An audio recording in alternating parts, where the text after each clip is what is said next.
Good morning students. Welcome to our YouTube channel Dynamic Tuition Classes. और जैसा कि आप सभी को पता है, हमने अपने इस चैनल पर एक सीरीज चलाई हुई है और जिसको हमने नाम दिया है क्विक रिवीजन बैच सीरीज। और ये उन सभी क्लास 10th क्लास के बच्चों के लिए है जो इस बार बोर्ड का एग्जाम देने वाले हैं। और हमने अपनी सीरीज में आपको चैप्टर नंबर 1, चैप्टर नंबर 2 जो हमारे केमिस्ट्री के हैं, ठीक है, वो कंप्लीट करा दिए हैं। और हमारा जो चैप्टर चल रहा है वो चैप्टर नंबर चल रहा है 3rd, जो उसका नाम है मेटल्स एंड नॉन मेटल्स। तो देखिए, हम अपनी सीरीज को अब कंटिन्यू करते हैं। पहले क्लास शुरू करने से पहले आप सभी का काम है, पहले आप हमारे चैनल को सब्सक्राइब कर दीजिए जिसने अभी नहीं किया है, और शेयर कर दीजिए फ्रेंड्स को। उसके बाद हम क्लास स्टार्ट करते हैं। देखिए, हमने अपने इस सीरीज में तुम्हें चैप्टर को 2 हिस्से में डिवाइड किया था और उसमें हमने ए पार्ट कंप्लीट करा दिया था, उससे रिलेटेड क्वेश्चंस कराए थे, और हमने बी पार्ट स्टार्ट करा दिया था। और ये कराने से पहले देखिए, आपको ये याद होगा कि मैंने लास्ट लेक्चर्स में आपको एक रिएक्टिविटी सीरीज कराई थी, ठीक है। तो मुझे लगता होगा आप सब पढ़ के आए होंगे। तो देखिए, मैं मानता हूं अगर आप ये पढ़ के आए हो तो उसके लिए आपको जो क्वेश्चंस मैं टॉपिक कराने वाला हूँ ये बहुत आसान लगेंगे। क्या लगेंगे? बहुत आसान लगेंगे। तो देखिए, हम कंटिन्यू करते हैं अपनी क्लास को। हमारा क्या है अगली, metals on the basis of reactivity series. वो मेटल्स रिएक्टिविटी सीरीज के बेस पर हमने क्या करा है, can be classified into 3 categories. हमने उन्हें 3 हिस्सों में बांटा है। क्या? जो रिएक्टिविटी सीरीज के मेटल्स को हमने 3 हिस्सों में बांटा है। जो टॉप पे थे उनको दिया है हाईली रिएक्टिव मेटल्स, जो लिस्ट में थे, जो नीचे थे, वो लीस्ट रिएक्टिव मेटल्स, और जो बीच में आते हैं उनको क्या कहा है, मॉडरेटली रिएक्टिव मेटल्स। तो देखिए, उसी बेस पर हमने स्टार्ट किया है क्या, metals at the bottom of the activity series. ऐसे मेटल्स जो नीचे सीरीज में कहा आते हैं, नीचे आते हैं, बॉटम में आते हैं, आर लीस्ट रिएक्टिव। वो क्या होंगे? वो लीस्ट रिएक्टिव होंगे। क्या होंगे? कम रिएक्टिव होंगे। And are often found in free state. और वो कहाँ पाए जाएंगे? फ्री स्टेट में पाए जाएंगे। ऐसे मेटल्स जो रिएक्टिविटी सीरीज में नीचे आते हैं वो आपके क्या होंगे? लेस रिएक्टिव होंगे और फ्री स्टेट में होंगे। उसके बाद एग्जांपल जैसे gold, silver, platinum and copper. कौन कौन सा? से गोल्ड जिसको एयू कहते हैं, सिल्वर एजी, प्लेटिनियम पीटी, और हमारा कॉपर सीयू। तो देखिए, ये हमारे ऐसे एलिमेंट्स हैं जो हमारे एक्टिव सीरीज में नीचे पाए जाते हैं। उसके बाद these metals are very unreactive. ये क्या होते हैं? अनरिएक्टिव होते हैं। कैसे होते हैं? अनरिएक्टिव। ये जो मेटल्स हैं ये अनरिएक्टिव मेटल्स होते हैं। उसके बाद the oxide of these metals, इन मेटल से बनने वाले जो ऑक्साइड होंगे, can be reduced to metals. अगर हम इन मेटल्स को हीट कराएं, ठीक है, तो जो इनके ऑक्साइड होंगे, मतलब उनके, अगर उनके ऑक्साइड को, मेटल के ऑक्साइड को हीट कराएं तो वो क्या होंगे? रिड्यूस हो जाएंगे। किसमें? मेटल्स में। वो उनके मेटल्स मिल जाएंगे ऑन हीटिंग, अगर हम उन्हें हीट करते हैं तो। जैसे एग्जांपल, आपने नाम सुना होगा सिनेबार। सिनेबार क्या होता है? जो सिनेबार होता है वो हमारा मर्क्यूरी सल्फाइड होता है, मतलब मरकरी का एक सल्फाइड होता है सिनेबार, जिसका फॉर्मूला होता है HgS। क्या होता है? HgS। जिसे हमने लिखा है HgS, यही होता है सिनेबार। क्या होता है? सिनेबार। जब हमारा सिनेबार हम ऑक्सीजन के साथ रिएक्शन कराते हैं तो हमें इसका ऑक्साइड मिलता है। क्या? मरकरी का ऑक्साइड मिलता है। और सल्फर डाइऑक्साइड जो गैस है वो इवोल्यूट होती है। क्या निकलती है?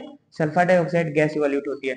उसके बाद अगर हम इसका फर्दर रिडक्शन करा दें, जो इसका मेटल का ऑक्साइड बना है, अगर इसका रिडक्शन करा दें, और आपको मैंने बताया हुआ है लास्ट लेक्चर्स में कि ऑक्सीडेशन और रिडक्शन क्या होता है। ऑक्सीडेशन का मतलब होता है एडिशन ऑफ ऑक्सीजन और रिमूवल ऑफ हाइड्रोजन, और रिडक्शन का मतलब होता है रिमूवल ऑफ ऑक्सीजन और एडिशन ऑफ हाइड्रोजन। इसका मतलब हम क्या करेंगे, फर्दर HgO से क्या कराएंगे? रिडक्शन कराएंगे। तो रिडक्शन कराएंगे तो क्या होगा? हीट कराने पर ऑक्सीजन बाहर निकल जाएगी और आपका हमें उसका जो मरकरी है, लिक्विड मेटल मिल जाएगा। ठीक है, यही होता है। उसके बाद हम अपनी क्लास को कंटिन्यू करेंगे। नोट डाउन कीजिए।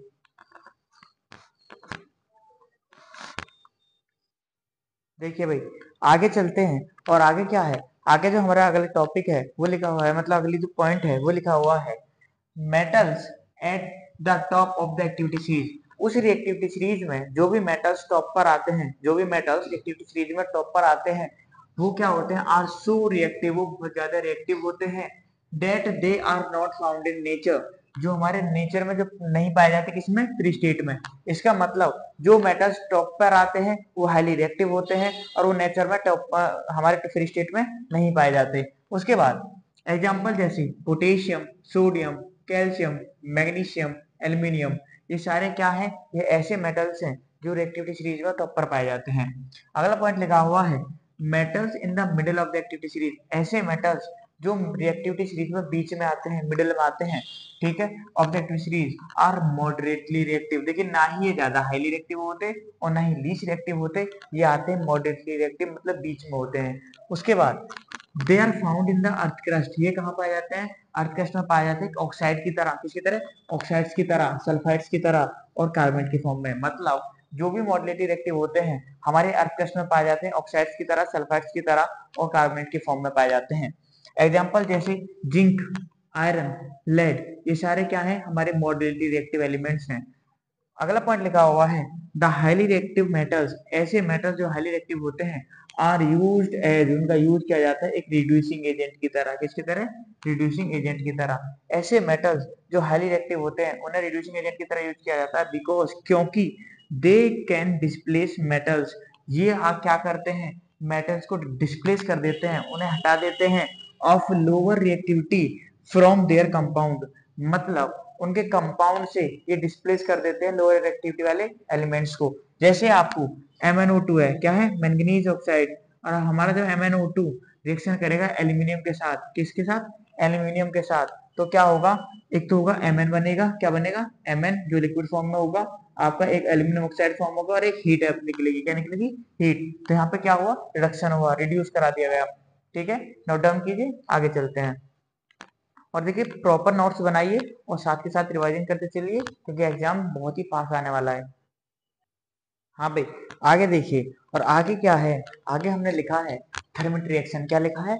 Thermite reaction. तो देखिए थर्मिट रिएक्शन क्या होती है?